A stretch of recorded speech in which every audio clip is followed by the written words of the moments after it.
Olá, alunos.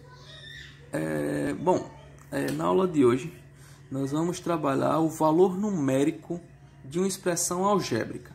Isso quer dizer o seguinte, que dada uma expressão algébrica, ou seja, quando nós falamos de álgebra na aula anterior, nós falamos da inclusão das letras, dos números em uma expressão. E aí nós queremos um valor numérico para isso. Isso quer dizer o seguinte, que se eu determino uma expressão, eu tenho uma expressão aqui, que eu chamei P, que é igual a essa expressão aqui. Isso está indicando o quê? Que eu tenho uma expressão algébrica por ter números, letras, aqui as letras têm potências, mas ela está determinada informando que os valores de x é menos 3. Os valores de y é menos 2. Então, eu sei quem é x, eu sei quem é y. Eu preciso substituir esses valores nessa expressão. Então, eu estou fazendo o seguinte. A minha expressão aqui inicial, eu chamei ela de P e eu vou manter. A parte dos números que estão aparecendo, eles estão multiplicando essas letras. Então, eu vou manter esses valores. Eu mantive o 2. Aqui eu tenho x elevado a 3. Mas quanto vale x segundo essa informação? X vale menos 3. Então, nós temos que pensar aqui. Se x vale menos 3, eu estou trocando esse x pelo valor menos 3. O x ele estava elevado a 3. Então, esse valor também vai elevado a 3. Mas, aqui eu tenho y. Mas o meu y aqui, segundo essa informação, vale menos 2. Se y vale menos 2, estou colocando aqui o menos 2 e elevando ao quadrado. Menos 3 vezes o x, mas o x é menos 3, vezes o y, que o y é menos 2. Bom, veja o que foi que eu fiz. Eu peguei a equação e ela me informava quais eram os valores de cada letra. O x valia menos 3 e o y valia menos 2. E eu substituí os valores onde tinha letra.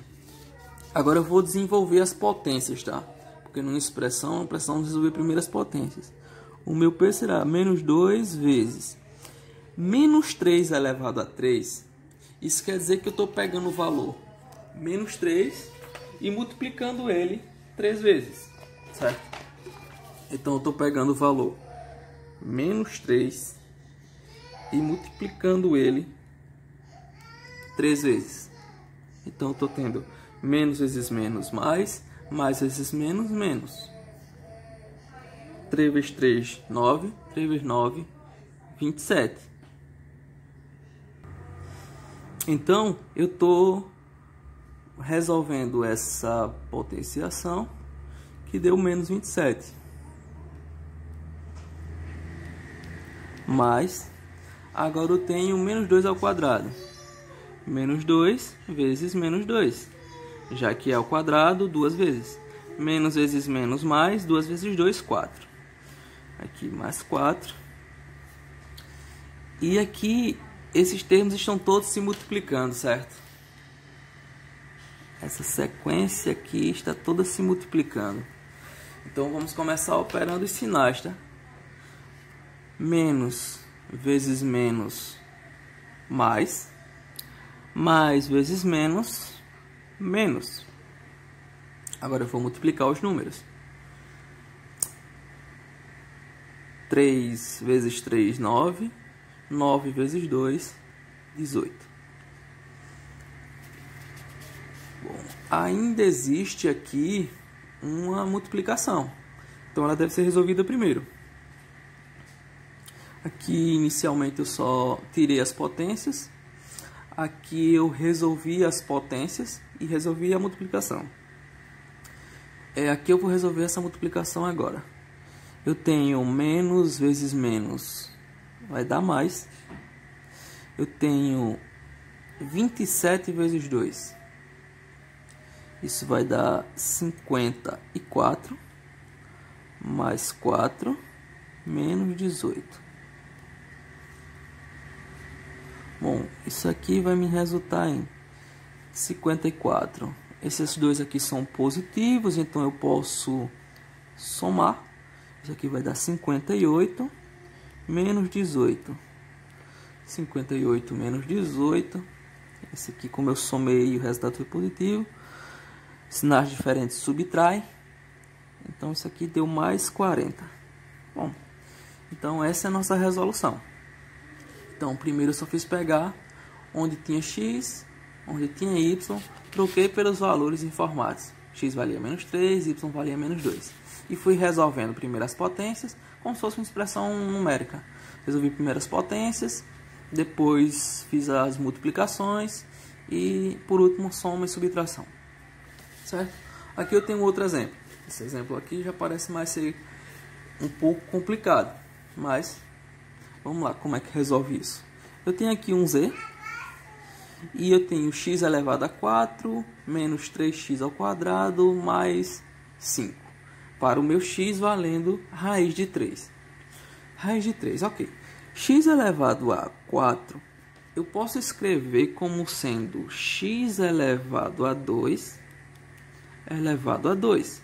Porque eu tenho uma propriedade de potenciação que multiplica os expoentes. Potência de potência multiplica os expoentes. 2 vezes 2, 4. Então, isso aqui é verdade. Certo? Então, em vez de escrever dessa forma, eu estou partindo dessa forma.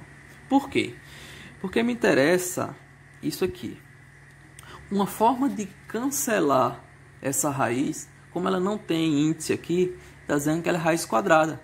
Se ela é raiz quadrada, o único modo de eu cancelar essa raiz, de eu remover essa raiz, é se eu conseguisse elevar as duas equações ao quadrado. Ou seja, eu estou fazendo o seguinte. Se eu tenho x igual a raiz de 3 e eu elevar essas duas expressões ao quadrado, bom, x ao quadrado é o próprio x ao quadrado. Raiz quadrada de 3 ao quadrado, eu posso pensar de duas formas. Eu cancelo essa raiz com esse 2 e sobra 3, tá? Mas por que existe esse cancelamento? Pelo seguinte, ó, raiz de 3 ao quadrado é o mesmo que raiz de 3 vezes a raiz de 3. Raiz de 3 vezes raiz de 3 é raiz de 9. E quanto é a raiz de 9? 3. Tá? Então veja que eu multiplicando raiz de 3 ao quadrado é raiz de 3 vezes raiz de 3. Multiplicando isso aqui se torna raiz de 9 e a raiz de 9 é 3. Então, para evitar fazer esse cálculo todo, eu posso fazer direto o cancelamento. Eu cancelo a raiz com o 2 e sobra o 3. Tá? Então, eu parti para o modo mais simples. Então, o que é que está acontecendo? A partir daqui, eu consigo ver que x ao quadrado vale 3. Porque eu elevei os dois lados ao quadrado. Elevei os dois lados ao quadrado, cancelei a raiz aqui, sobrou que x ao quadrado é igual a 3. Bom, então vindo para cá, lembra que eu transformei isso aqui nisso aqui. Portanto, em vez de estar trabalhando x elevado a 4, eu teria x elevado ao quadrado elevado ao quadrado. Né? Mas x ao quadrado, eu descobri que é quanto? 3. Então, em vez do x ao quadrado, eu vou estar usando aqui 3. Menos 3 vezes. Quem é x ao quadrado? 3. Mais o 5. Bom, o nosso z terá o seguinte. 3 ao quadrado é 9. Resolvi a potência. Vou resolver a multiplicação. Aqui, esse 3 não tem sinal, ele é positivo. Então, menos com mais dá menos. 3 vezes 3 também é 9. mais 5. Bom, se eu tenho mais 9 menos 9, isso dá 0, né? Cancelei. Sobrando que o meu z vale 5. 9 menos 9 é 0. 0 mais 5, 5. Bom, e aí eu finalizo essa passagem.